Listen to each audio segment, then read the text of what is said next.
Hey everybody, welcome to another edition of Inside College Soccer.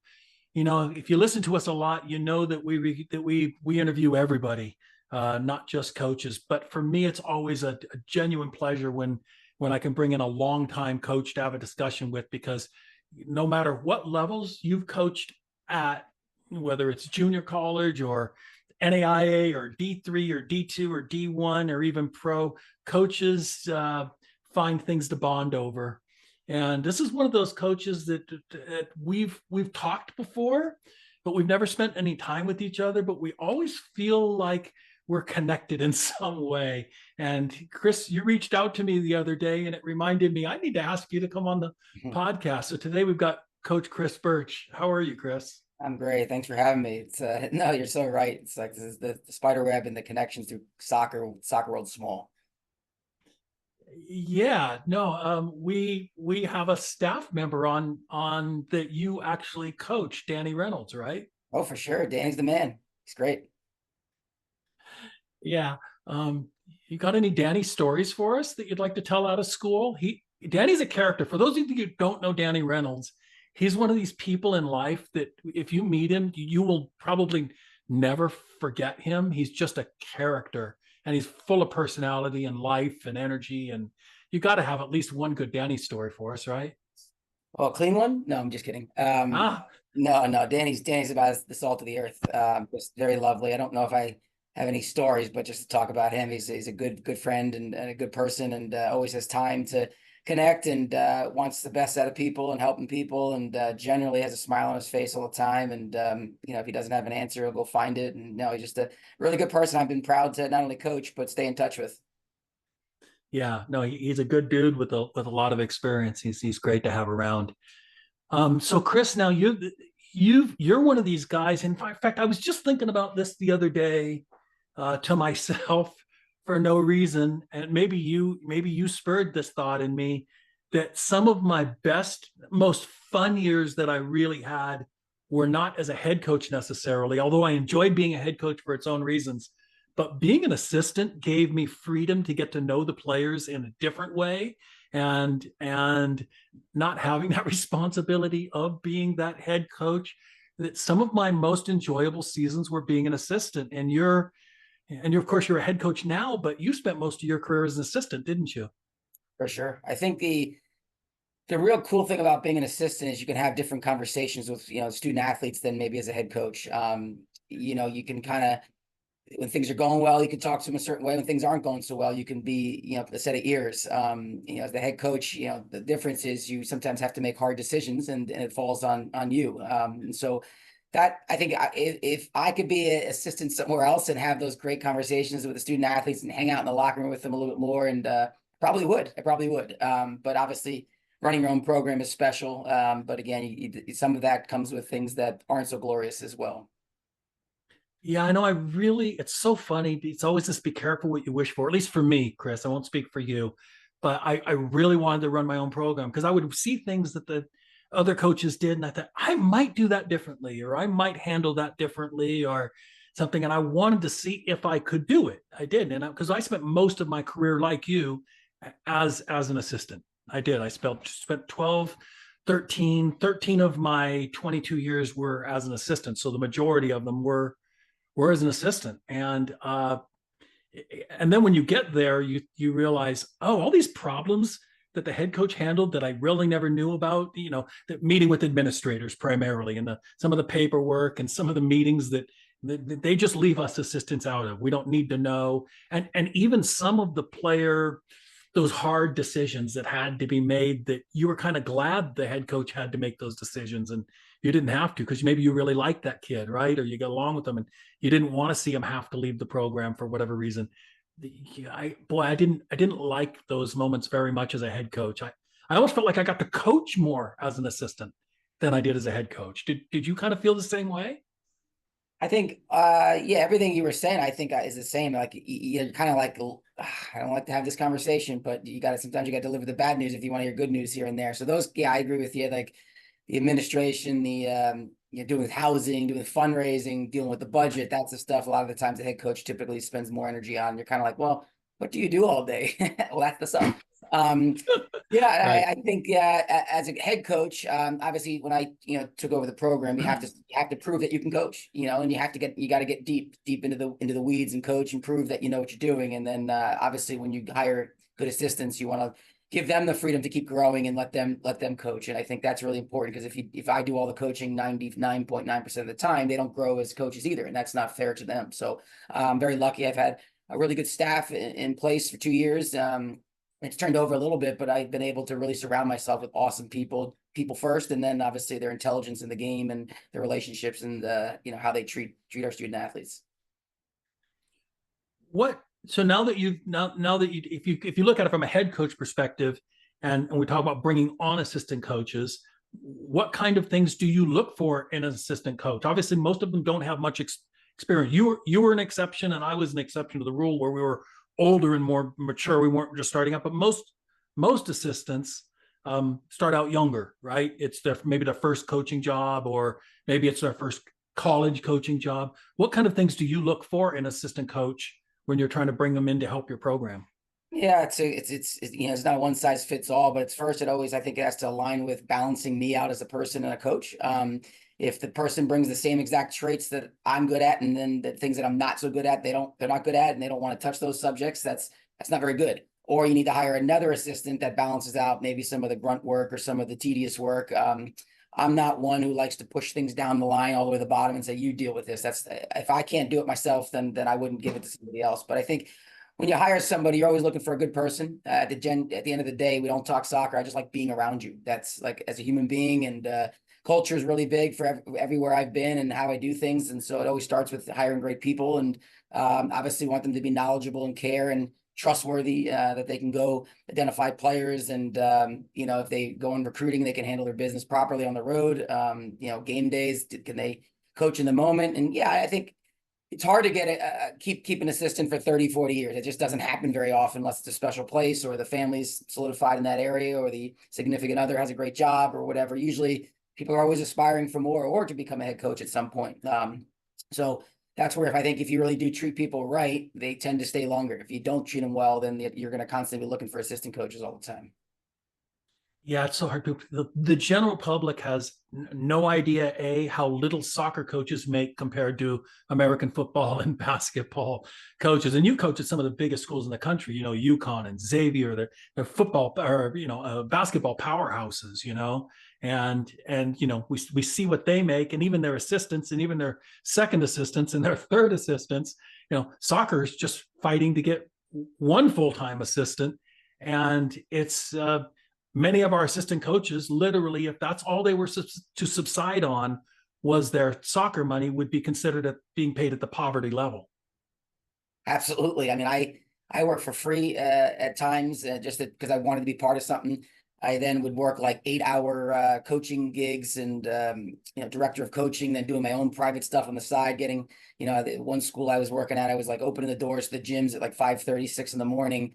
Then being a professor at that school on the side, then working at 8, 9, 10-hour day in the office, then doing youth soccer, then doing a clinic, and then getting home at like 12, 1 o'clock in the morning and sleeping for 4 hours for 4 or 5 months. It was not easy, but I didn't get into the sport and college soccer coaching for the money, obviously. And there are people who do get paid well for sure, and those are few and far off. But I think most people get into the college world because they want the game at a higher level than maybe youth or high school or whatever it may be. And it's there's nothing like a game day on a college campus. It's tremendous. It's fun, and it's great to go on other college campuses. And obviously, when you win, that's sweet. And the road trips are great. I love road trips because I think it's I get to spend more time with my guys than like a home game. You see them in the locker room before the game, you coach them, and then after in the locker room for 10, 20 minutes, and that's it. That's it. On a road trip, you could be 2, 3, 4, or 5 days together, and that's quality time. So I think that's really why I really love being in college soccer, and I've been in MLS and with Atlanta United, and that was wonderful too. But it was just you miss those relationships with college athletes. Yeah, but there's nothing like it. And we're going to circle back to that, but let's go back in time a little bit. How did this all start? Where did you grow up how did soccer come into your life, and where did the passion for the game begin? Yeah, so it's kind of like a funny story. Like I'm from a little small town called Clinton, New Jersey. It's in the sticks of jersey, which people don't believe exists. I lived off a dirt road until I was a teenager. But soccer in New Jersey is obviously quite big. And I started playing rec soccer at 4. My brother hated it. He just didn't like it. He ended up being a runner. My dad was an Olympic qualifying runner.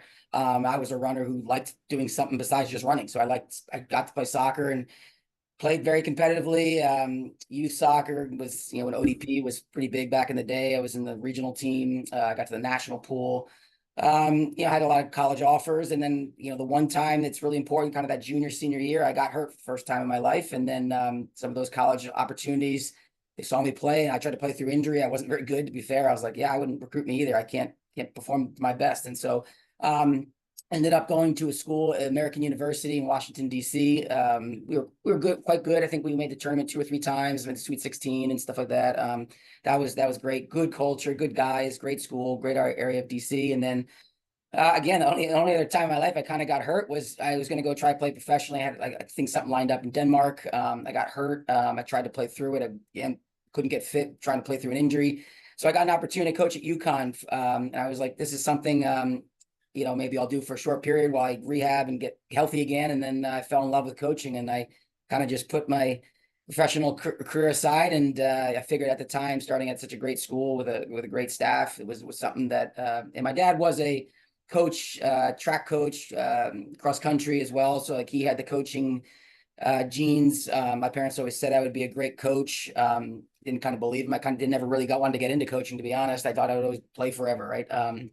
But my mom's kind of like a mathematician, so I kind of like the side of like relationships and coaching, but like you got to find solutions. Like that equation is like I always want to find solutions, and I don't identify the problems. I'm a problem solver, right? And so I don't talk about what we don't have. I talk about what we do, and I'm definitely a blend of my parents and my genes and what they kind of were good at. And so when I got into coaching at UConn, it just kind of went from there, and it's been a blessing. Yeah, right on. That's so you started at UConn and you stayed there for a good number of years as your career started, right? Yeah, I think one of the great how did things. that Oh, go ahead. how'd that progress? Like how'd you end up making decisions to move? How do you know when to move? How do opportunities come up?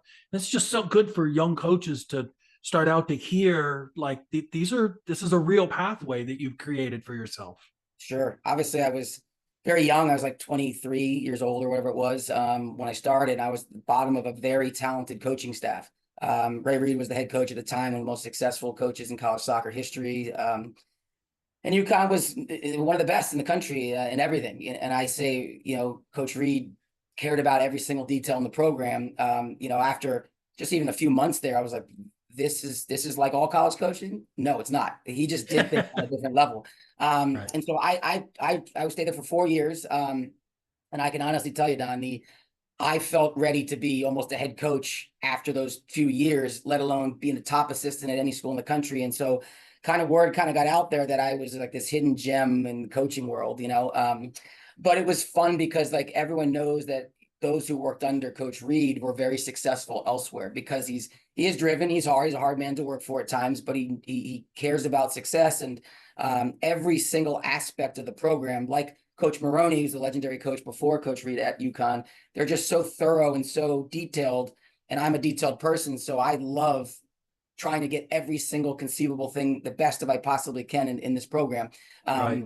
And so I learned so much. And it was so fun because like, as I got further into my 3-4 years there, I was getting opportunities to coach at some of the top schools in the country. And I was kind of like, well, I still feel like I'm learning. I still like I'm getting better. And then eventually there was an opportunity to go to Syracuse, which I believed was a sleeping giant. And clearly what it's turned into, obviously is what I believed in. And then I just obviously moved on to a different program, stuff like that. But I think those experiences for young coaches is go where you're learning the most. If you're just comfortable and you're stuck or it's easy, I think that's where the growth stops. And then you try and associate yourself with people and you keep learning to network, and you never know when a rock turns over or you look in the bushes and then the doors are closed on you and what opens up in different ways. And so there's so many great things about networking that can open up doors down the road. And so I think it goes back to like what I said about my staff is you treat people the right way, you never know what door is going to open up for you maybe down the road. Yeah, that's right. And you really have coached with some of the top coaches in the country. You coach with Lola and and you've coached at this truly at what we would call the national championship level, Yeah. right? How is that different from coaching at the mid-major level, which I guess we would consider where you're at now, more of the mid-major level, right?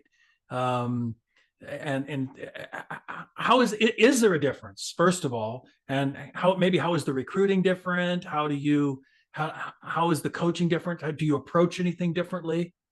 Yeah, I mean, I think it's easy when you're a big brand name, you snap your fingers and everybody's interested, or I send an email or a text, and you get instant response. And when, I was at Xavier, the program had never made the NCAA tournament in like 35 years.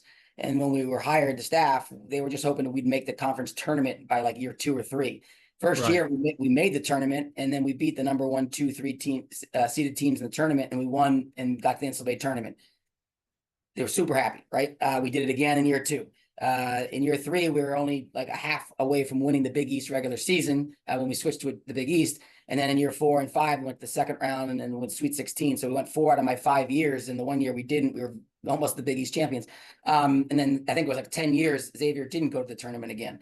So we took like a low major to a mid major to a power player where we were ranked in the top. And so you do see as you build something, and I'm a builder, I truly like the transformational side versus the transactional side. And I will tell you that I've worked at places that have unbelievable facilities.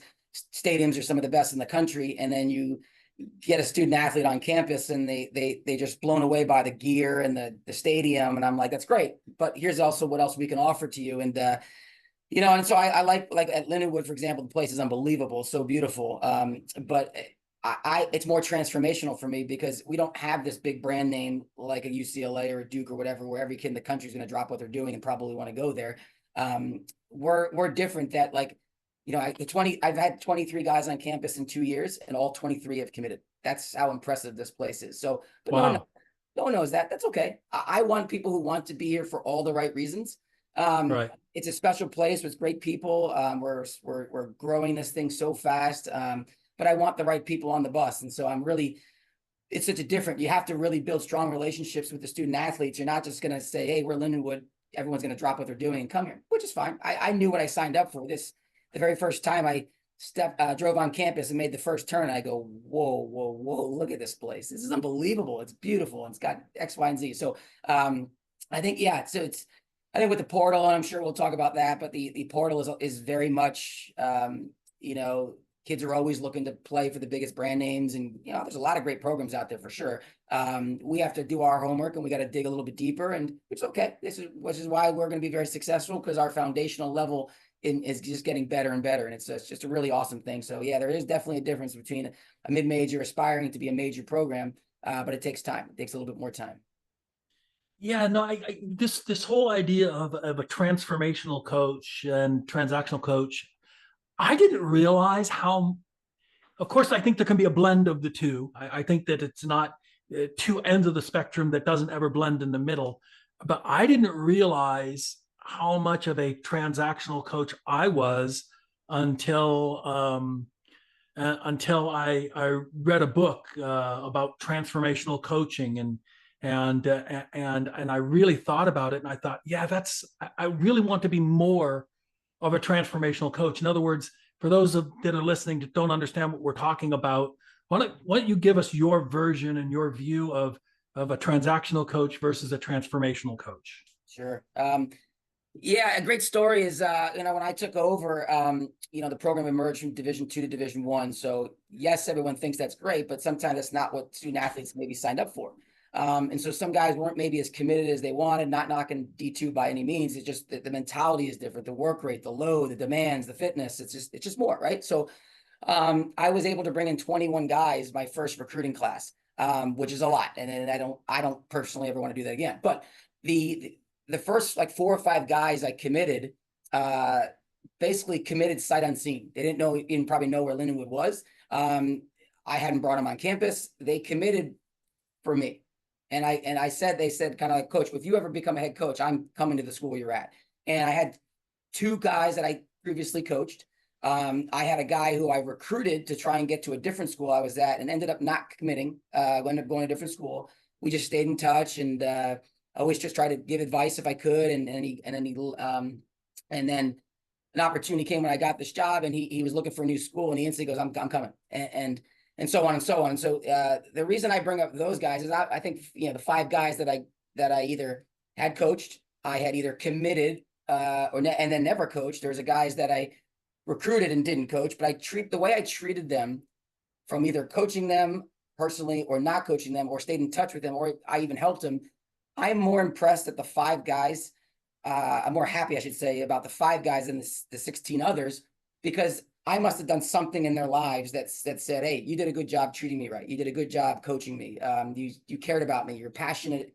You always asked about my family. The other 16, they're wonderful, and I love every one of them. The difference is they were recruited to Lindenwood and because what we're doing and how we're doing it. They didn't know anything about me until they started that recruiting process. So the transformational side is, obviously I transformed their lives, or I was a transformational, influential person in their lives, that they were willing to come to the school sight unseen. That's pretty powerful stuff.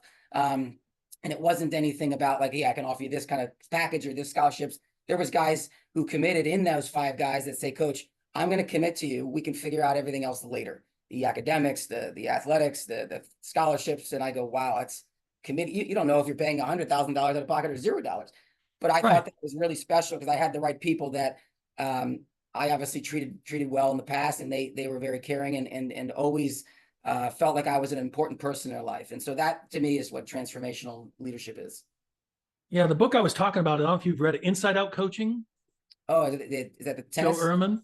Oh yeah, in the football, yeah, football guy. Yeah, American football. And I read that thing. It's like, oh yeah, I want to be like that. That's the difference I want to make. And I try to tell people this online, through my platforms, that if you can find a coach who really wants to make a difference in your life and will stick with you thick and thin, you're going to grow so much more than if it's, well, I'll keep you if you can score 12 goals for me this year. But if you don't score any, then I'm going to have to let you go.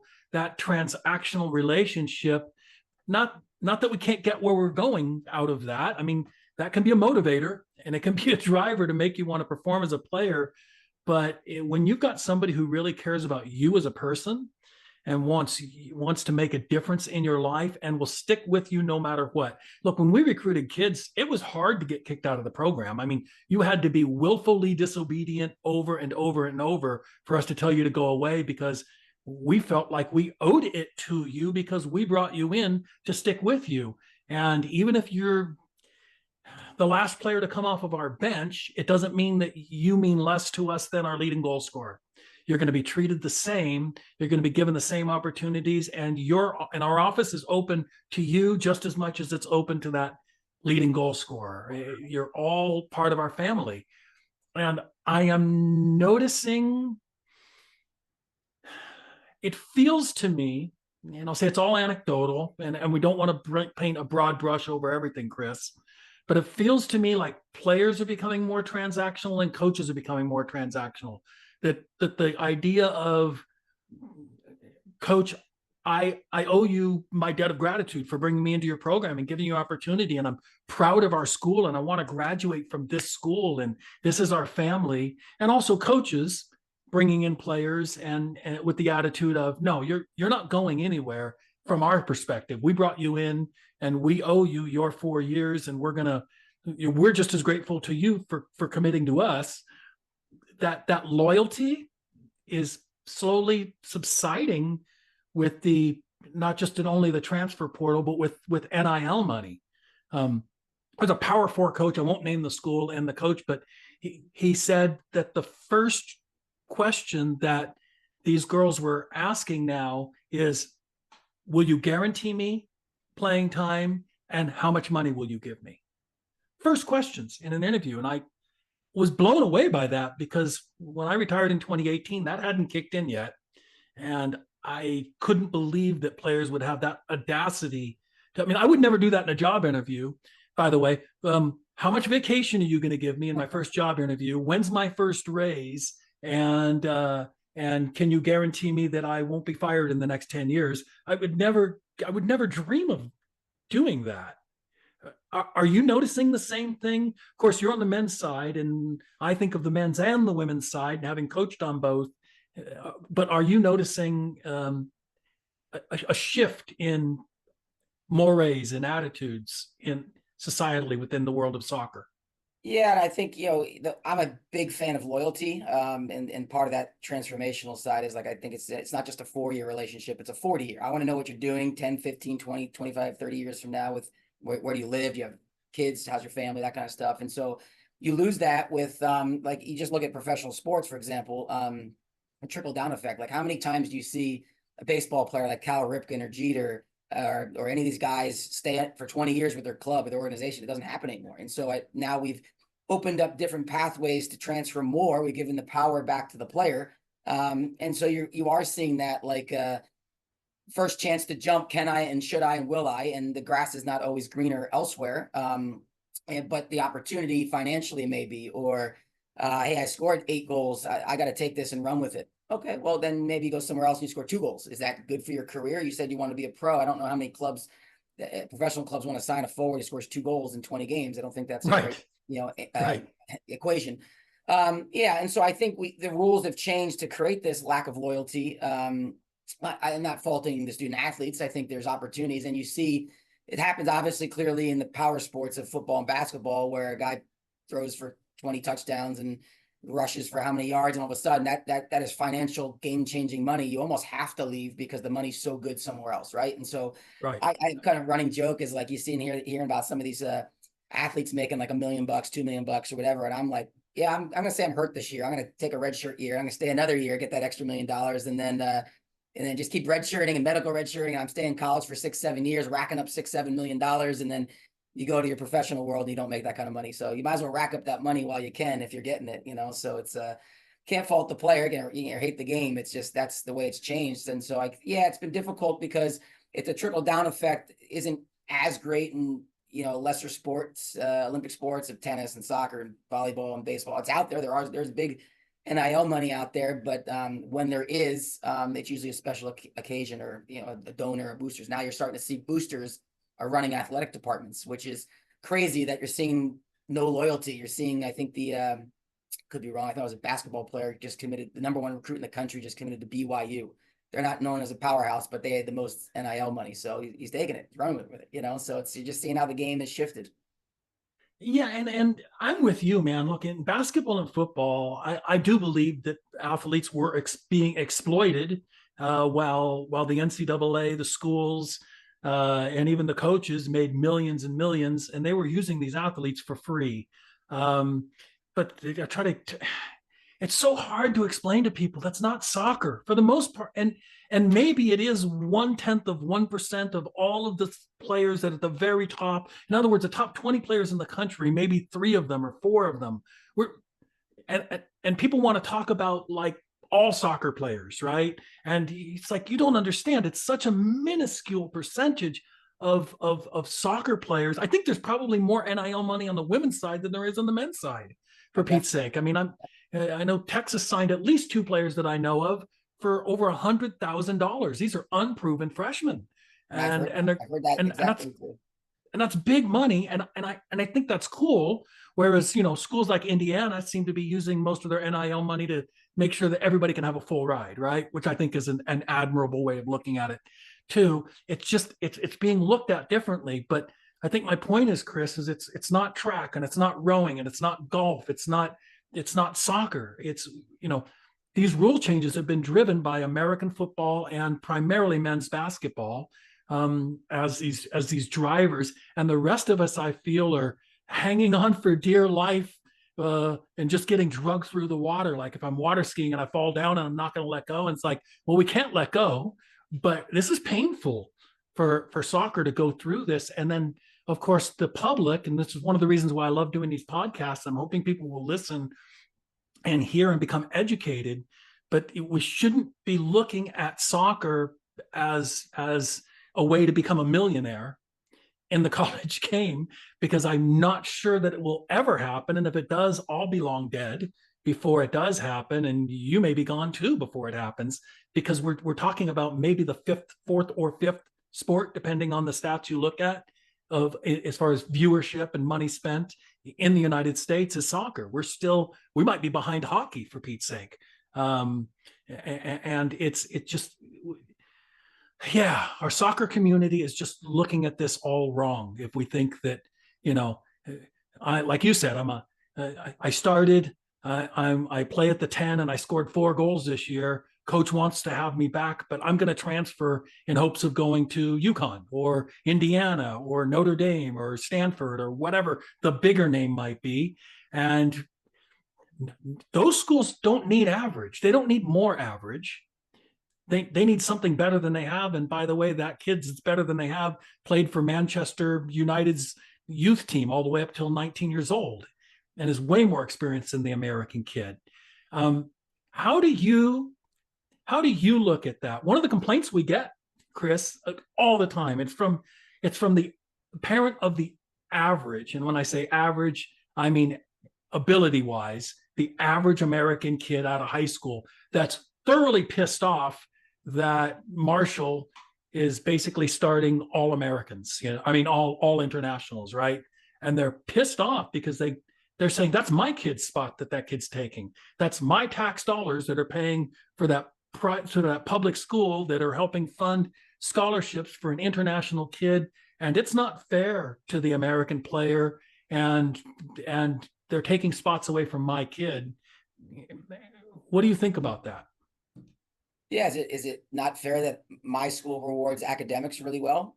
I mean, we package really well through academics. Should we be faulted? Another school, in Florida, all the Florida schools have the Caribbean scholarship, and they have all this other funny stuff. Every school's got a quirk. You got to use it, and it's why certain coaches take certain jobs, and other ones is not a great job. It might be a big brand name, like, whoa, that'd be great to coach there. Oh, actually, it's $75,000 with no academic money. That's hard to package. And I think schools that are creative, they find ways to make the packaging better. So sometimes it is, I heard someone told me at a different school that they have like 32 countries around the world that they in-state scholarship with. You're like, that's like funny money, right? And so they got it, use it. And that's how you're going to get more international. Other schools I've worked at actually did not cater to international students and made it very difficult. So you went a lot more Americans. And so who am I to say how anybody does anything? I think we're all trying to build a team that's competitive, compete to win, and to each its own. I think one thing that the rules have changed is the portal has helped teams get older, which hurts the younger American kids. And it's like, and like you said, that loyalty is a little bit lost, but it's like, what can you do for me now? You didn't, last semester you were poor, I'm going to go find someone better than you. And it's just kicked to the curb. Or you had a good semester, I'm going to leave and look elsewhere. That's where that transactional side, you're seeing some great coaches like the Virginia basketball coach, you're seeing Saban, you're seeing Villanova basketball coach. They're all leaving partially because they don't like the direction college athletics has gone to. And so it's funny to see Belichick come in and try to deal with some of this stuff. He's probably gonna have all his assistants. No, you deal with it. You deal with it. You deal with it. Right. Yeah. So I think, like last year in 2023, I started 7-8 freshmen, which means they had to have been probably 18 to 19 tops. One guy was 17. And yet we're going against everyone else whose average age is 24, 25 years old. It is a huge difference to compete with a bunch of 17 to 20-year-olds than versus 20 and above. And so Marshall is old, and that's why they're very talented. They're well coached. They're good, but that's how he chooses to run it. I mean, it's what he's able to do. And I think that's difficult because there's so many good American players, and we're only developing better and better. But there's going to be less opportunities because with the roster capping at 28 or less, not everyone's going to have 28 spots. It's the trickle down effect is going to be real. And I know you've tried to communicate this numerous different ways to people. Is the biggest benefactors will be the trickle down effect of like mid majors in Division I, top Division IIs, NAIAs, junior colleges. Like I would tell anybody, if someone wants you, take it, seize it, take your opportunity, do something with it, and then you can springboard open different doors for yourself that you never would have had 6 months ago. And it's just hard because nobody wants to hear that. Nobody wants to start not at their dream school. That is going to become the reality for most kids, not less kids. More than not, it's going to be, you're going to start somewhere else and end up where you want to go in the end. Yeah, I called it the other day I called it trickle down recruitonomics. Yeah. And I had a conversation yesterday with a buddy of mine who's a national championship level NAIA school, right? And he said, we just grabbed 2 kids that 2 years ago we could not have gotten. They would have gone to a big Division I school, but there's no room at that level. And so they come here for the opportunity to play right away, and I could give them the money that wasn't going to be available to them, or the roster spot that wasn't going to be available to them. And he said, we got a lot better. And, my son coaches in junior college at a nationally ranked junior college program in Idaho. And he's saying the same thing. And I'm seeing some of the kids that he's getting, and I'm going, this kid, 5 years ago, you wouldn't have stood a prayer at getting this kid. And now this kid that you've got is unbelievable.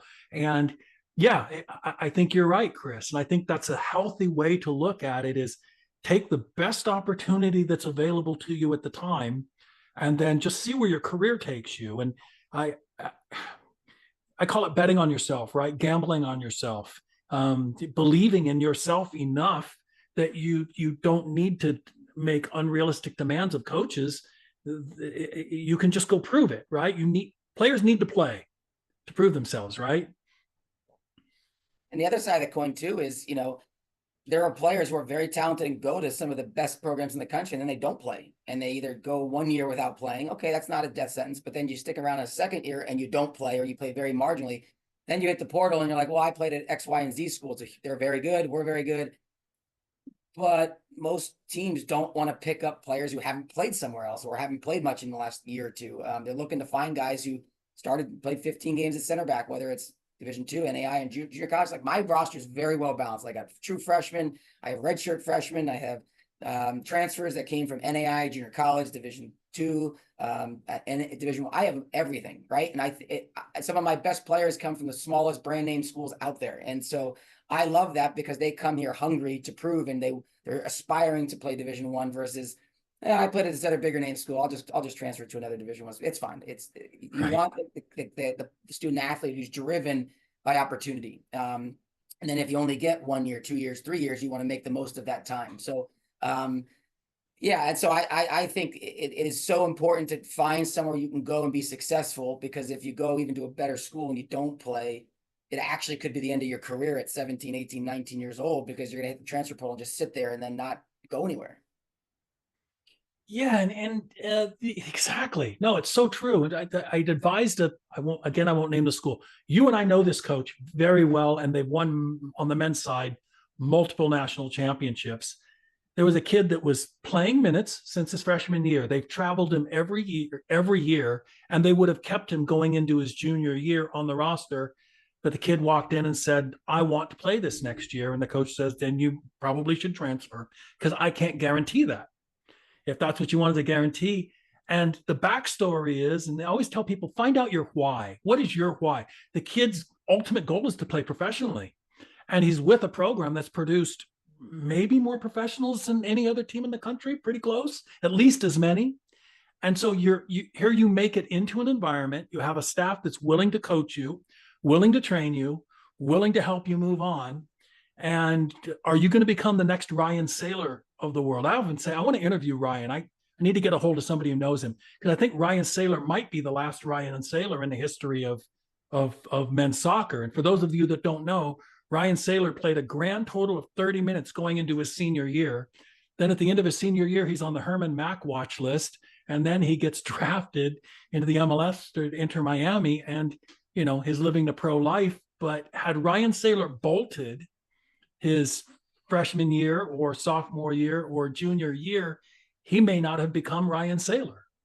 He may never have made it. And looking at your why long-term, I think is really important. And for those out there that are listening, if your kid's my kid, all he cared about was soccer. From the time he was 10 years old on, he didn't care about anything but soccer. I guess there's no surprise that that's all he's ever had for a real job, was coaching soccer, and that's all he does, as opposed to a kid that all they want to do is send rockets into space.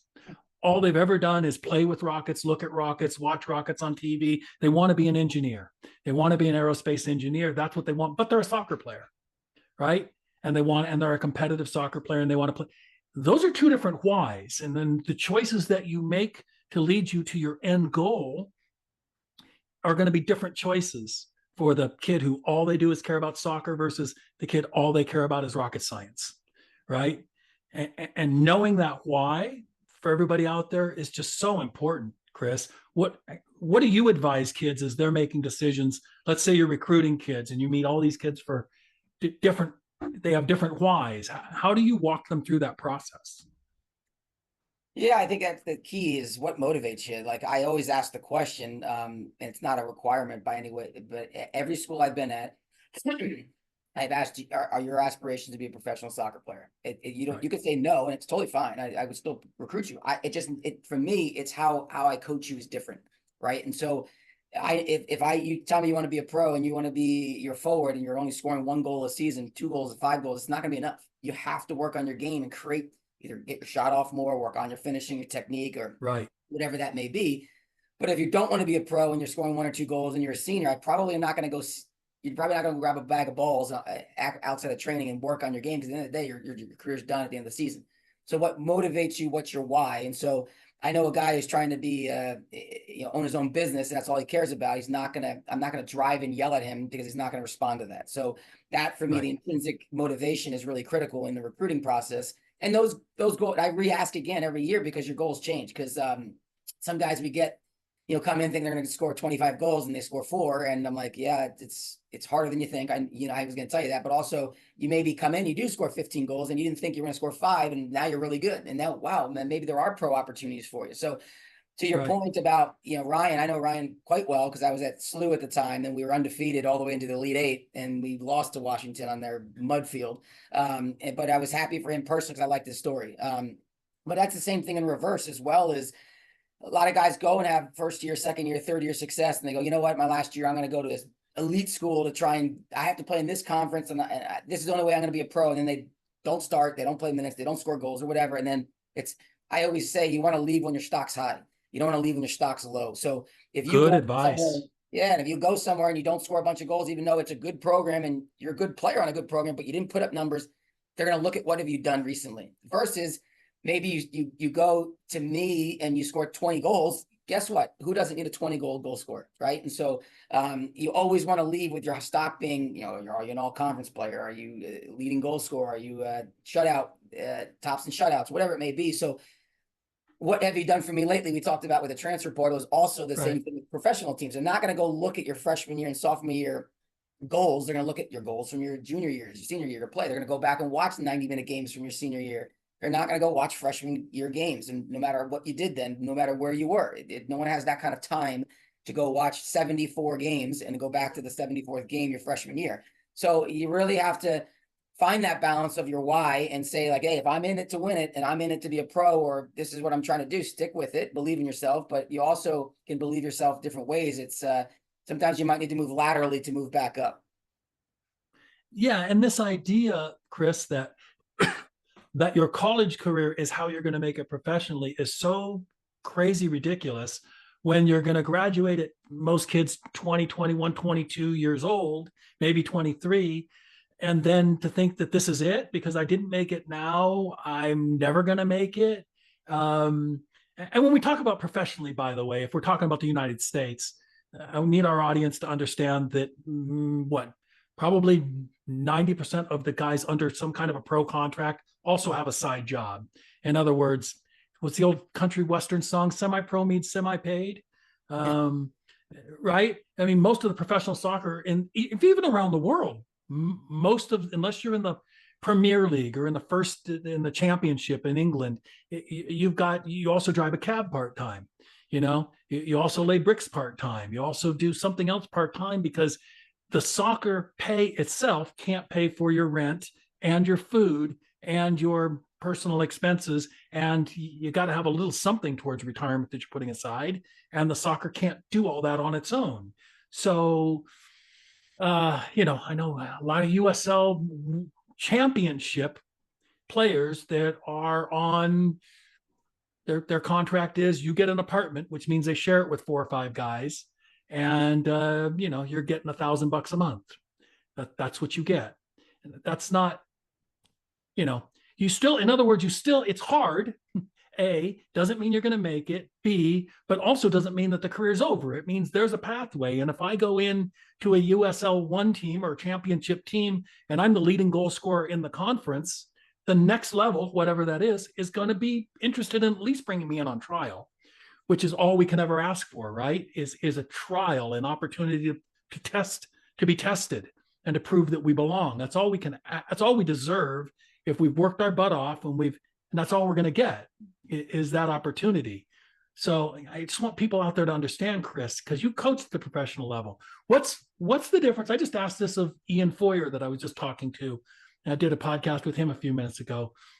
What are the differences that you've noticed in maybe the mentality or the type of players between the collegiate guys that's their terminus is going to be their collegiate career versus the pro caliber player who we can tell are probably going to make it pro? Is there a difference that you've noticed? Oh, absolutely. One of the first things that I've worked with, I think, close to 85 guys who've signed professional contracts. And then probably the number one thing they say is, wow, I have to change my diet. You get away with eating what you want in college. Wow. I gotta change my fitness habits. Yes, you told me I needed to get fitter. No, now I'm working on it, getting up before practice and working their diet and their fitness. And then they just take better care of themselves. I like to use the example with the guys that if we have aspiring seniors who are trying to make it professional, and I go, you don't buy a mansion filled with IKEA furniture. You don't buy a Porsche and put water in the gas tank. You have to treat your body and your mind and your sleep like it's the most important asset you have, because it is.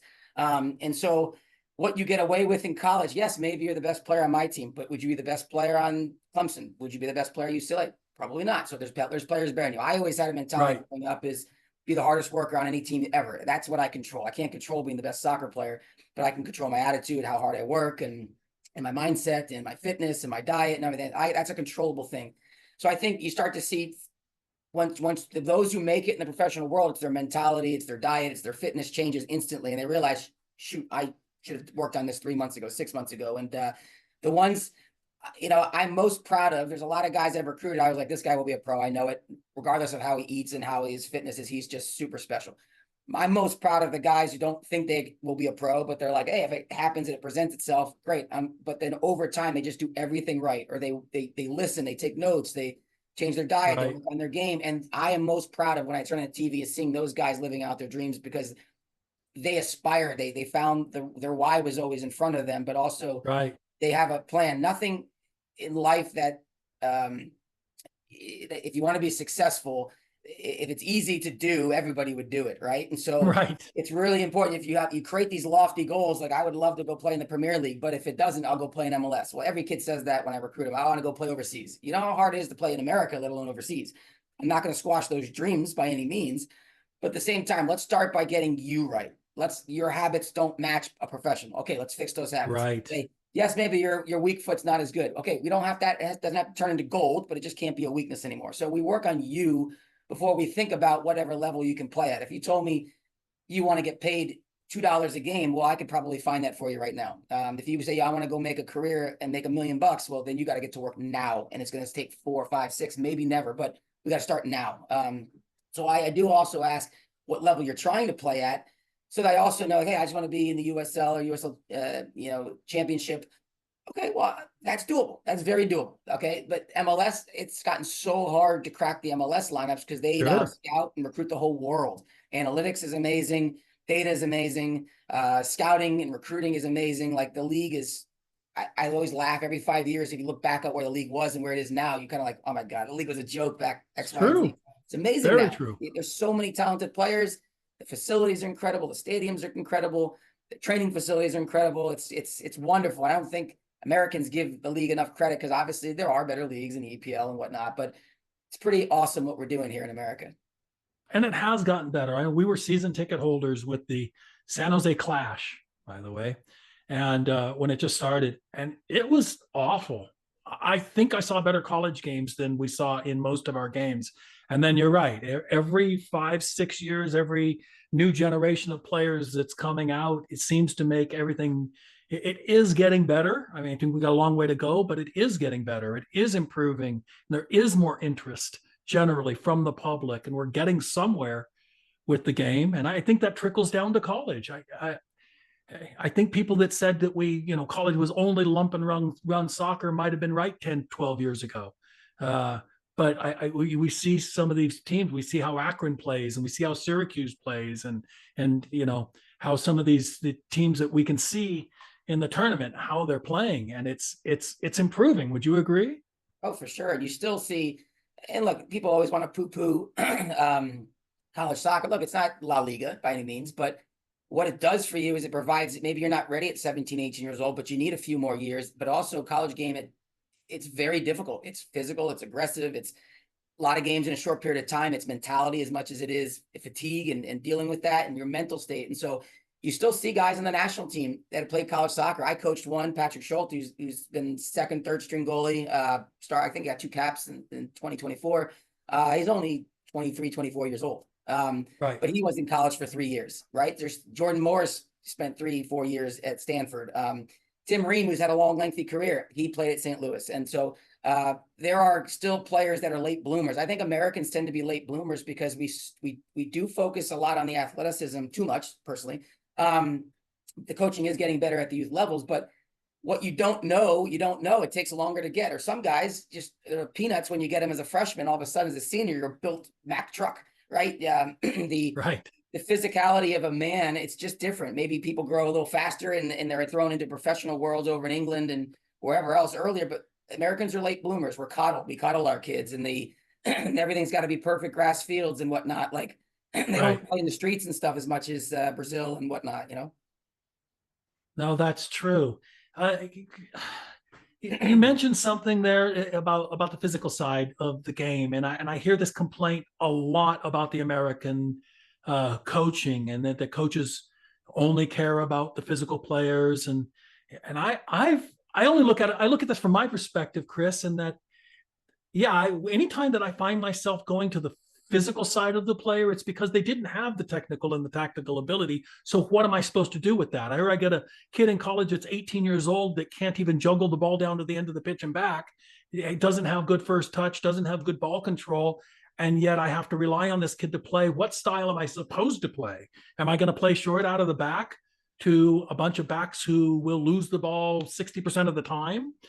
I'm not going to do that. I'm going to go to a more direct style because I need the ball away from our goal. Because if we're trying to possess it in front of our goal, we'll be down 3-0 by halftime, and we'll stand no chance of winning. And then I've had other teams though that are highly technical, right? I've had my most successful teams, unfortunately, for American parents aren't going to want to hear it, but have been full of internationals that had good youth international experience for teams like Ipswich and Newcastle at the youth level. They had a good technical foundation, a good tactical foundation, and we could play an attractive brand of football. So as coaches, the public needs to understand that we're coaching with what we have. You understand? And if I'm not the big brand name, if I'm not the Syracuse or the UConn or the Stanford or the Akron that can attract the best athletes in the world, the better ones, the better players are probably going to not choose me. They're probably going to choose them. And so I'm going to coach with what I have. How have you had to adapt your coaching style from being with the most well-known schools in the country now to being at a Lindenwood, right? How have you had to change your coaching style?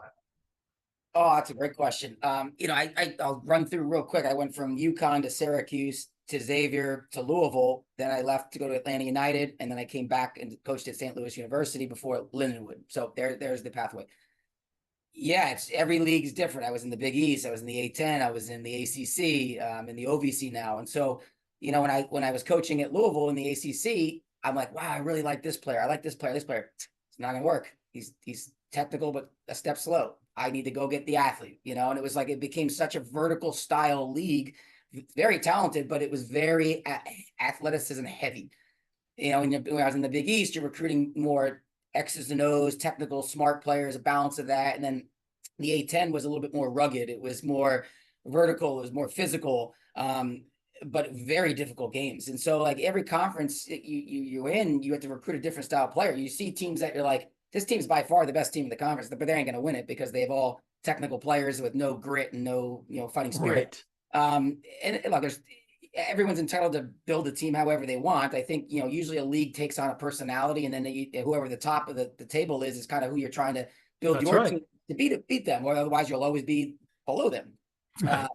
So I think, college soccer is not, like I said, La Liga here. So you can't just have all beautiful style players unless you get all elite.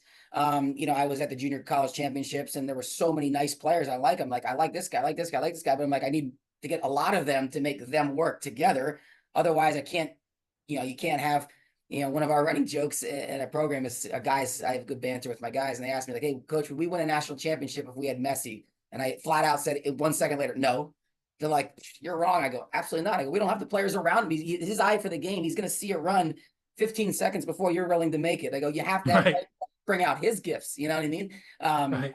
And so you have to build teams that are based on the league and what your success and like, what is my end goal with each program I'm at? Is it just to be competitive? Is it to try and win the league? Is it to try and make a deep run in the tournament? Is it to make one push now and then rebuild it, or to be consistently good every year? If I want to be consistently good every year, then I find consistent players. If I want, hey, I have this forward and this winger that want to come here and they're super, super special. But if I get them and they graduate next year, well, then I'm going to probably take a dip the next year. I can't replace special with average, right? And so I think every year is different. Every team's different. I think for me, I just always try and get the best people, but always that I believe are coachable and are bought into what we're trying to do as a team. We play a lot of different ways. For me, the players decide. We have a lot of principles that we follow, but it's always, the tactics are always based on the people and whether we trust people on the field. And so I usually play players that I trust, and then we'll switch the tactics around the best players we have. Was that you may have seen me post this one multiple times. Coaches play the players they trust on and off the pitch. What does that mean to you? Well, first, I always equate good academics with more consistency on the field. So if there's young men and women out there listening, your academics will open up more doors than soccer will. You will see your teammates that are recruited. You're like, how did that person go to so-and-so school? Probably because their academics gave them a huge package, and now that you became more recruitable or unrecruitable. Right. I am a huge fan of high academics. I believe in it personally, but I also think those who are willing to sacrifice all those extra hours to study and look, I didn't like science classes and stuff like that, but you know what? It was important to me to get good grades.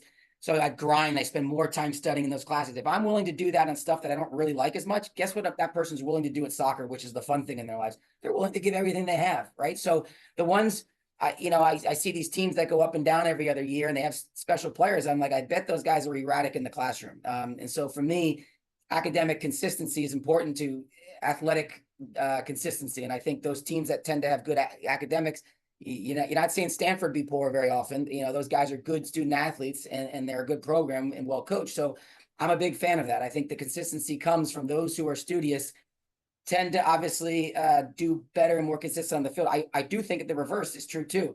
Those who are inconsistent in the classroom tend to be inconsistent in their soccer. Like when it's cold out, the referee's bad and field stinks, they tend to go up and down with their play. But guys who tend to have it, could be wrong, it's my own equation, it's my belief, but I look for guys who are very studious in the classroom because I think that makes a more consistent player.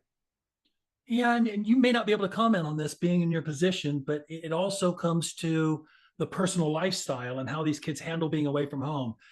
I don't know that I've ever met a freshman who didn't go off their rocker at some point their freshman year, with holy crud, my parents aren't here. If I drink alcohol, nobody's going to know. If I'm smoking weed, nobody's going to know. Nobody's here to monitor me.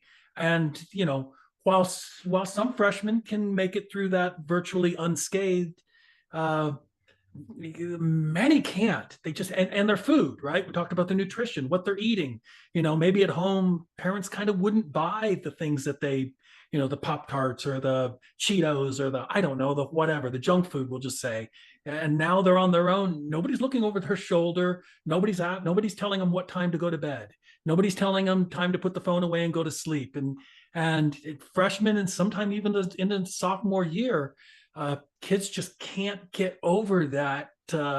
I'm responsible for me and I need to take care of me. So I knew for me, it's not just the grades and it's not just the classes, but it's that overall lifestyle. And we used to call it living the athletic lifestyle. Like, what would Messi do? How would he eat? What would he do?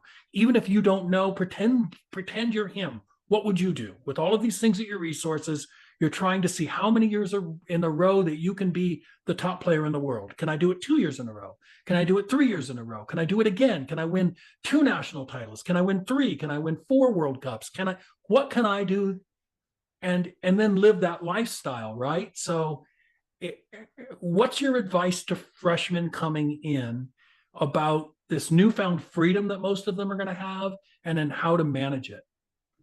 Yeah, it's I think the freshman first semester is the most fun semester you'll have in college, in the sense where like everything, you're away from home for the first time, you're able to stay out late, eat, it's everything. It's forming new relationships, it's meeting significant others, it's fun, right? And so, but the dangers of that are, unless you get there in the spring for the fall semester, you can get kind of some of that stuff out of the way, of like learning and making mistakes and staying up too late and forgetting to, oh, I got to study for this test, and now I'm I'm up. so jealous of baseball coaches, Kris. I was always so jealous that they could get that first semester out of the way without having to cut kids or say, you're not going to play today. But soccer, we start practice before school even starts. Right. And that's the danger is, time management is off. When we first start soccer in preseason, they just think you're here like a pro team. There's nothing else but soccer to talk about and do. And so they go back to the dorms, they play video games, they hang out, they go, when's meal? Okay, I'll go recover. Okay, I'll get soccer again. It's not reality. Once school hits, wham, it hits you. And then again, school isn't difficult when it first starts. There's no tests and quiz typically in the first week or so. Right. But then all of a sudden you get to that 3rd week, 4th week, or midterms, and all of a sudden, wham, it hits you like a ton of bricks, and you see a lot of inconsistencies in individuals, and you see inconsistencies in teams. And some of the academic schools that I've worked at, you try to not schedule too much around that outside of conference, which you're kind of forced to, but you start to see up and down in play, and you're like, you see around the country, in college soccer, anybody can beat anybody, but you're like, wow, I didn't see that team beating that team. It's like, well, don't forget, it's a very academic school, and they're crushing the academics. They're probably not sleeping very well, and it's hard. That first semester is really hard. So I think if you have the opportunity, and this usually starts earlier in your high school career, it's very difficult. Get ahead of it. Get those, some college credits done. Take some summer classes so that maybe you can get in a semester early. And that gives you 2 things. It gives you a buffer of saying, hey, I'm going to try and come out after my fall of my senior year. I'm going to start at spring my senior year at a school. That, gosh, it's anyone who comes in a spring semester early is night and day different than coming in. And like you said, we play a game 3 days, 4 days after starting preseason, an exhibition. But what and also as you're a junior or a senior in college, is you laugh at what you thought you knew as a freshman. You're right. a naive and green freshman compared to what you know, like as a junior and senior. And so I think a little bit of like a quick rundown of the advice would be, obviously, can you get there early? If you can't, can you get to campus early and train with the seniors or the captains? Can you get to meet those guys? Can you figure out all that stuff early? Ask them what works, ask them what doesn't work. Find those who played college soccer, ask them questions. What's the 3 most important things for you, or 5 most important things? And then really work on, changing your diet, changing your habits. What are the fitness tests? Give it to me way in advance so I can practice these things. Because it's a lot of these guys, we give them fitness tests, they're doing it for the first time and they fail it because they don't know how to prepare their breath, their mind, their rest, their recovery. They go out and run it too fast, too early. That type of stuff sets you back. Then you get injured, and you get injured in preseason. It's semi a death sentence depending on how long you're out, because once the team is solidified, coaches don't like to make major changes unless it's needed. And usually it's needed when you're not winning. When you're winning, you don't change much, right? So all those things add up. And college season with an ankle injury can wipe out 6 games in 3 weeks. It's your season's gone, and then your happiness isn't there, and you lose your spot. And then, hey, we found someone who stepped up. We didn't think was going to step up. He's going to be my starter next year. And so trying to always be a little bit scared you're not good enough, and do more and prepare more and start your fitness. We always tell our guys, like, you're pounding the fitness late July and early August, you're not fit. And you're compounding the load into another load. There's no preparation for preseason other than going through preseason. It's so difficult at every school in the country because the load is insane, but we don't have a huge runway to get all the work in that we need. And other like football and stuff, they do no pads, they do just walkthroughs. Volleyball's in a air conditioned gym. We're out in 95-degree heat. You're dehydrated, you're exhausted. College soccer is very archaic in some ways, that we haven't really evolved the beautifulness of the game to what the science tells us. But you got to get ahead. You got to ask questions. You got to do more. Ask questions to the coaches that you're going to play for. Like, what can I do? And just do it. Stick to it. That's so true, man. It's so true. And it's the old saying that I would have, it's no good to say, well, when I become a pro, then I'll eat right, then I'll sleep right. I mean, I'll do all those things. I just need to be a pro first. No, it's do all of the things that it takes to be a pro, and then you might stand some sort of a chance to be a pro. I think it's the same thing for kids in high school, even if they can't graduate early. If you can take that high school senior year and imagine, okay, I'm in college now, and this is what I'm going to do, and this is the lifestyle that I'm going to live. Start doing it before you get there. It will give you a little bit of a leg up.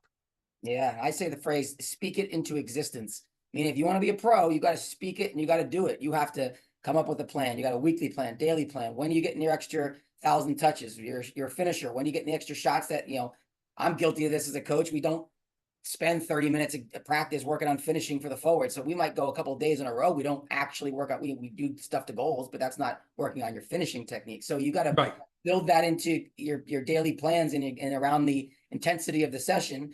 Yeah, you got to speak into existence. Your plan to, Usain Bolt has a great quote. He's like, I spend 4 years working for like 9 seconds or whatever, however fast he ran in the Olympics. It's like, but everyone thinks that I'm just fast. No, I spent 4 years working for 9 seconds and making millions of dollars, right? So it's like, you want to be a pro, you want to be in college, like you might be the best player in your youth team or high school team.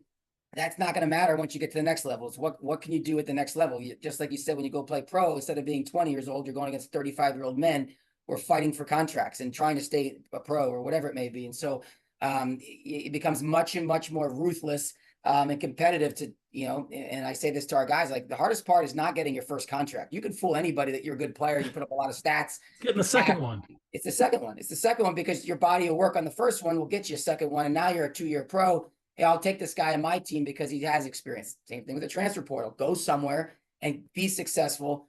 Then you get a second contract or a second opportunity. And that's how you make it. And I think everybody gets that backwards, despite us coaches trying to advise people to go somewhere where you're wanted.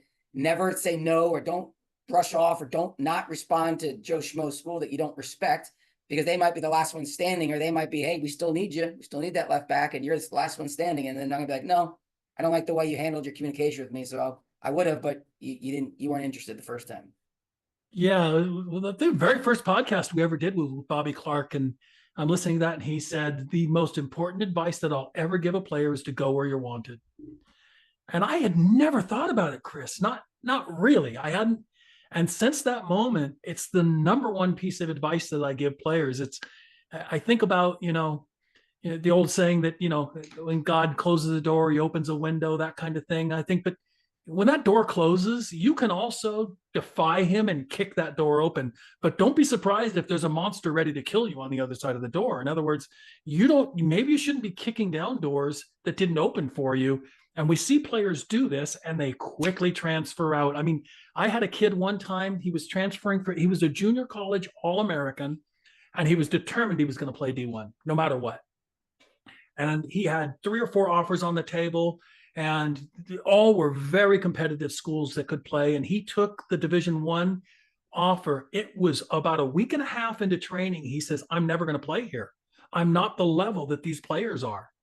And he ended up transferring mid-season into an NAIA school that he could get into, and had a wonderful career, was captain of the team, one of the leaders, led them into the tournament that he never would have gotten at that Division I school. But he was darn determined to kick that door open, even though it wasn't the best door for him to walk through.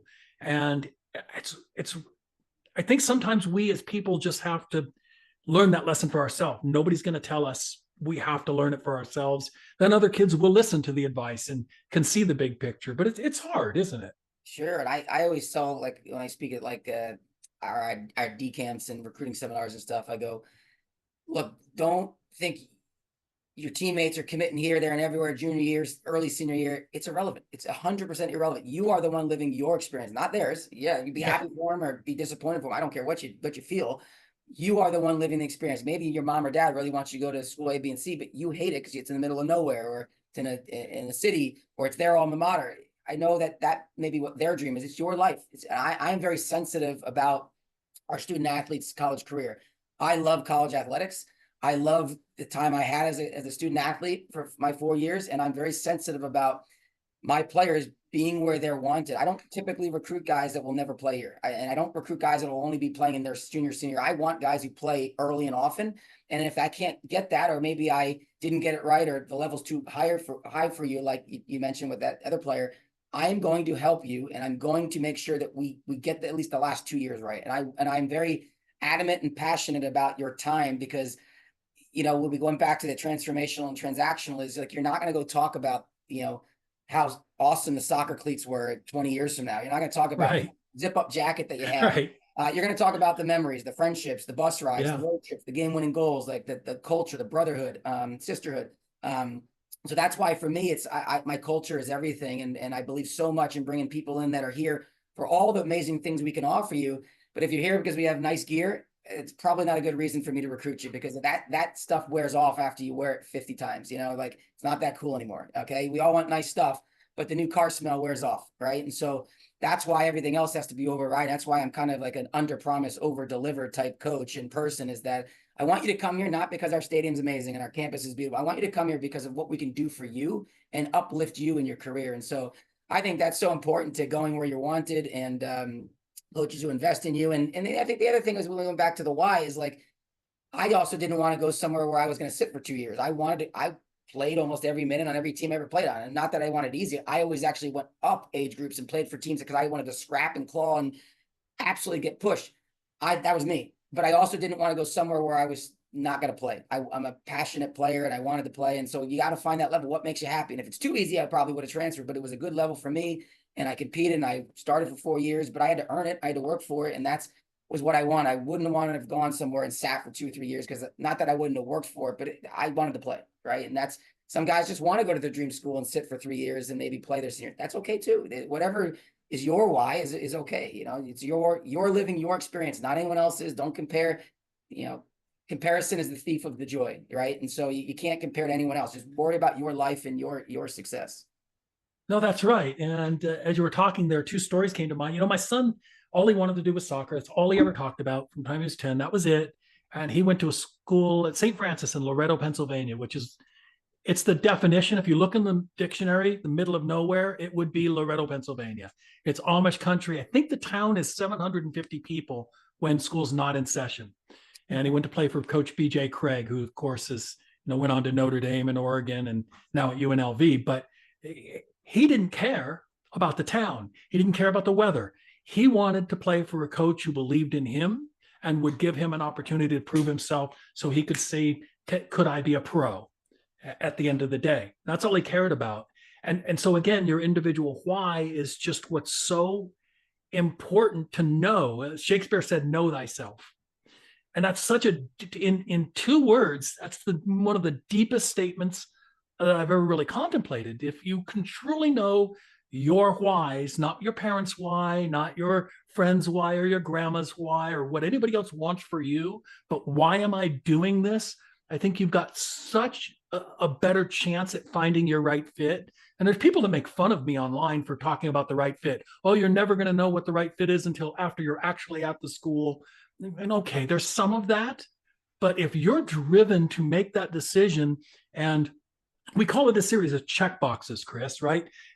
But the problem is the check boxes not only are not weighted equally, the academics, the location, the weather, that the quality of the team, whether they win or lose or what conference they're in, not only are they not weighted the same, but they're not weighted the same for you as they're weighted for me. Each of us has our own. I mean, if a kid truly cannot play in cold weather and hates cold weather and hates living in cold weather, then Syracuse is probably a terrible choice. In fact, it might be the worst choice they could make in the entire nation. As wonderful as Syracuse is, it's not known for its great winter weather. And for 4 to 5 months of the year, you won't be able to play outside, even if you wanted to, no matter how many shovels you have. It's too much. However, if somebody can't stand the humidity, then maybe Florida's a bad place or Houston's a bad place, right? And if you know, but for some people, that's not important to them. They don't care if it's Alaska. If it was Alaska University and that was their chance to make it professionally, they would go to Alaska University. They don't care where it's at.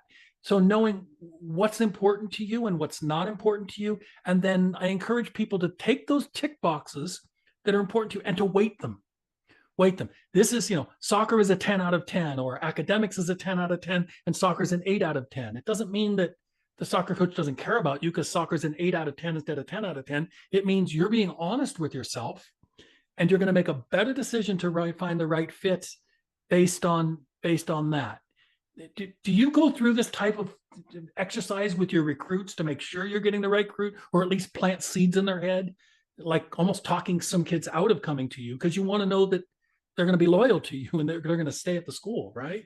Yeah, for sure. You gotta do. I mean, this is an investment. I use the old business model. It's like you want to retain your customers because it costs more to go and find new ones, right? And so Yes. you got to do your homework to get the right person who isn't after 6 months going to fail out, or like, coach, I'm going to come to you and score goals and leave. Oh, okay, that's what you want to do. Then I'm not probably going to bring you in originally because it's not what I'm here for. Now, if you come in and you crush it and I want to help you go somewhere else, I'm happy to do so. But that wasn't your intentions off the get-go.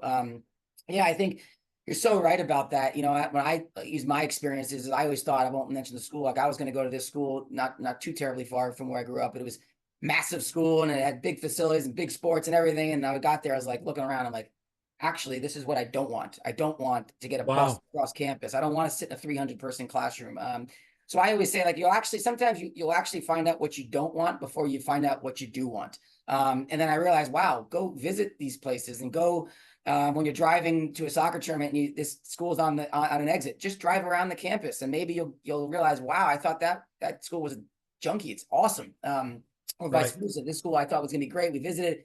It's in the middle of a bad neighborhood. I don't want to be anywhere near this. So you kind of learn by just little stops along the way, little planned visits. You can never start too early on that stuff. And then I always recommend, like when I always tell anybody, go get ESPN Plus for 2 or 3 months. Watch as many college games as you can in the fall. It's not that expensive. Yep. And you'll watch, maybe you're going to want to go watch Clemson because they're probably one of the best teams in the country, but watch who they're playing against too. You might say, wow, I had no idea X, Y, and Z school was good, or wow, it's only an hour from my house. I didn't even hear about them. You'll always find that style of coaching, that style of play fits you. Wow, I got to consider. Oh, they have economics. That's high, excellent, perfect. Okay, so when you vet out everyone's details and motivation, I can tell in the recruiting process, can I spend more energy on this guy because he talks the talk? He knows Lindenwood. He knows what we're good at. He knows what our record is. He's not just, oh, who are you, coach? And then I ask him on a phone call, hey, you know anything about us? No. You're not that Nothing worse than that, Kris. Nothing worse than somebody asking questions that are posted online in your profile about you, and the kid's asking you questions like, "Oh, you really don't care that much about us, do you?" Yeah, and if I have to do all the talking and I have to do all the selling, then this isn't a two-way street here. And I'll go more than my share because obviously I'm trying to influence you about us and me and what we're doing.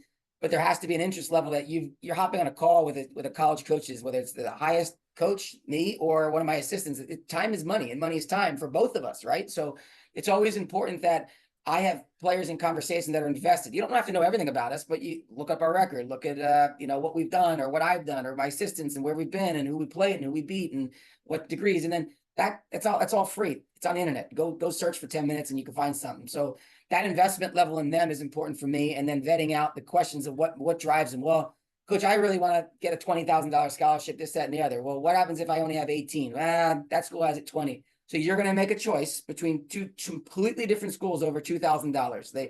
That $2,000 would be like me giving you $1 and you never repaying me over the course of time. You can't pay back your college soccer experience, but you can pay back money. So it's not like I gave you $100,000, you didn't pay me back. That's going to hurt me and my family. But right, $2,000 in the grand scheme of thing is not that big. Don't make a choice based on money. And when I start hearing kids talk about that, or like you said before, like how much scholarship am I going to get, how much NIL, you're already talking about all things I don't really want to be talking about until I realize, are you even a good fit here? You're clearly not, because you're all invested in all the stuff I don't want to talk about off the bat.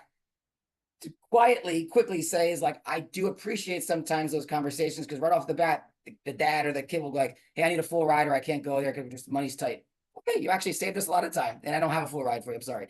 Right. So I think doing all that vetting is really important at times, but just how you do it. But ESPN Plus is wonderful. And then they can know, hey, I watched your game against so-and-so and I really liked your style of play and da-da-da. And by the way, to everybody out there listening, if you're talking to maybe a Division II school or an NAI school, something that's not on ESPN Plus, ask the coach to send you 3 or 4 typical games from their season. I've never met a coach who said, no, I don't want to share that with you. Never. In fact, if you ask that, kids out there, that coach may want to recruit you 10 times as much just because you asked that question, because most kids won't ask that question. And I do think it's important to every single school that you say you're interested in, or that you're talking with the coaches with, that you watch 3 to 4 games of their season. I think it's really important.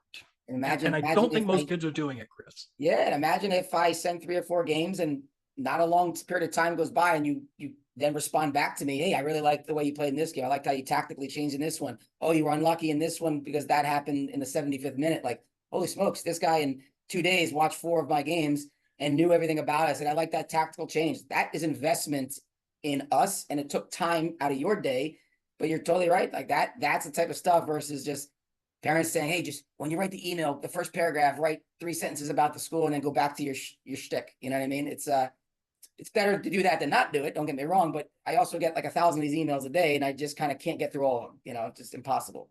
And you can tell in the first paragraph. So the first 30 seconds, I know if the kid is sending that same email and just changing a paragraph and sending it to every school in the country. In fact, the best ones, Kris, are when they forget to take off the BCC. Or and they literally send it to every school in the country. Yeah, dear Coach Johnson. No, actually, I'm Coach Bertsch, so you got that wrong. But I can introduce you to Coach Johnson. I know him is always my response. Would you like me to introduce you? Because I don't want you here if that's how you're going to fish, right? Yeah, or all the fonts are different and like, dear so-and-so, and then the next paragraph's different. It's like, I know you're cutting and pasting. And look, we've all made mistakes on emails here and there before, but really, if you really want to play college soccer, it has to become a part-time job. As much as you like to go and hang out with your friends, it has to be that important. If you really want to go to your dream school or schools, you need to spend an ample amount of time, not just on a Friday night sending emails once in 6 months.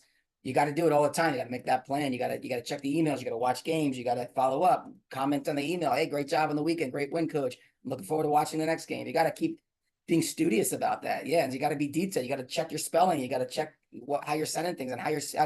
Coach, I like you. No, I don't like the way you're talking to me. Like, delete. Yeah, we do this for a living and introducing kids to college coaches. And I tell parents, you really don't need us. And the kids, you don't need us. But you do have to be prepared, as you said, to spend the next 2,000 hours getting this done. It is not just going to happen because you send out a bunch of emails to every coach at the next tournament that you're going to go to and say, please come see me play at field 12 at 12 o'clock on Saturday.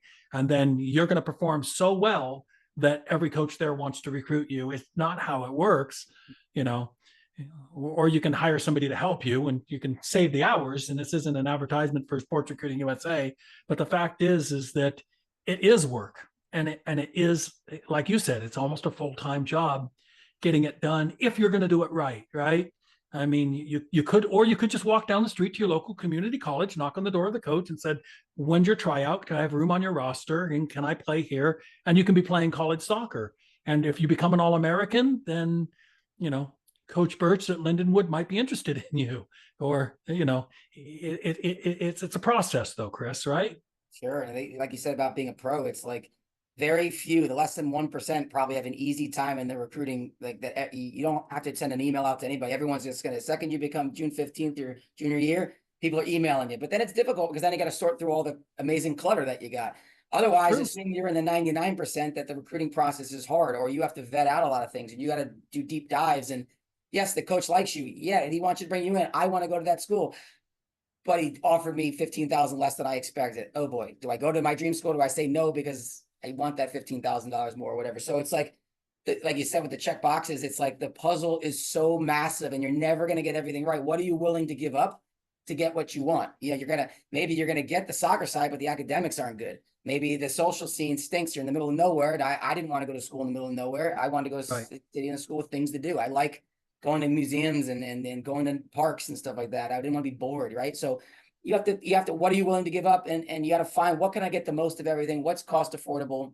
And by the way, is the coach a good guy, a bad guy, him or her? And like, do we have a good relationship? Do they want me? Or am I just trying to force myself upon a good school? So It is really, really hard, but there's more information than ever out there, and there's more video. It's like, when I played and you played, it was like there wasn't a lot of stuff, and getting the No, no, so it's like, VHS at yeah, best. it is so much easier now to get the information ahead of time. The hard part's sorting through it all, right? And so that's the hard part of it all. I don't envy the processes now because I'll get emails, hey, I'm going to the MLS Next event out at the Coachella and all that. And it's like, well, have you ever been to that complex? It's like the world's biggest soccer complex. The fields are 9 miles apart, and you're on Yep. field 12, and your other team I got to watch on field 13. Guess what? They're at the two ends. They're not actually at the same spot. They're at the other end. So I can't watch both of you, and I missed you. And so it's just hard because that's my chance to get you. And maybe I went over to see you and you didn't play. So I'm not going to sit around for a halftime, wait for you to get in. So it's like sending an email once in a while ain't going to work. You got to maybe sometimes get in front of these coaches some other way. You have to get on their campus. You got to do an unofficial visit. You got to invest a little bit of your time and money if you really value trying to make it in your college experience. You got to do what the 99% have to do, work harder to try and get yourself where you want to go. And trust me, it'll be well worth it if you're able to do the work in the front end to get what you want in the back end. Dang, I think we sit here and we sifted through a lot here, and I think we ended up with some gold nuggets there at the end for the recruiting. And I really appreciate your time, Kris. We've been at it for an hour and a half, and it feels like it was only 30 minutes. But I really appreciate you coming on with us, man. I do. And do you have any camps coming up, by the way? Yeah, we have one on February 8th. Just in a couple months. It's just bertschsoccer.com, BERTSCH soccer.com, and links to on our website as well. Good. We'll make sure that we put that, everybody. That'll be in the notes for the episode. Well, we'll make sure that we list that. And so if somebody's going to have fallen in love with you today and decide they want to see if they can play at Lindenwood, this would be an opportunity to get in front of coach and at least to be coached to him. I always told my son, Kris, when we talked about ODP trials or trials for this team, and the question would come up, is it worth it? And I said, look, it's another day to play soccer, man. If you love soccer, then go get coached by somebody else. Go learn something new today. So people talk sometimes about camps like, if I don't get picked up, it was a waste of time. It's only a waste of time if you look at it as there's only one way to win, and there's only one thing I can pull out of this, and that's to be recruited. And I think maybe that's a little short-sighted. I think that this is a good opportunity for something else to learn.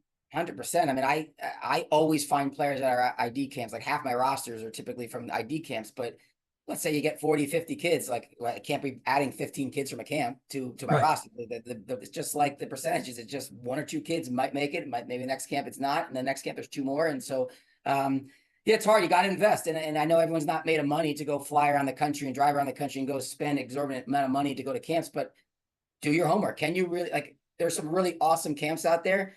Can you really play at that school? Is that a pipe dream? Or you just think it's cool and you want to go see their facilities? That's fine. But understand these top elite schools are searching the world for top talent. So literally, the best way I would say for the ID camps is go at a reasonable school where you think you can play and make it, not because you want to be the 30th best player on the roster, because that's probably not going to be why they're going to recruit you. They're only going to recruit you if you can impact the roster. So dumb down a little bit your list and go to the ones that you have true aspirations of potentially playing at.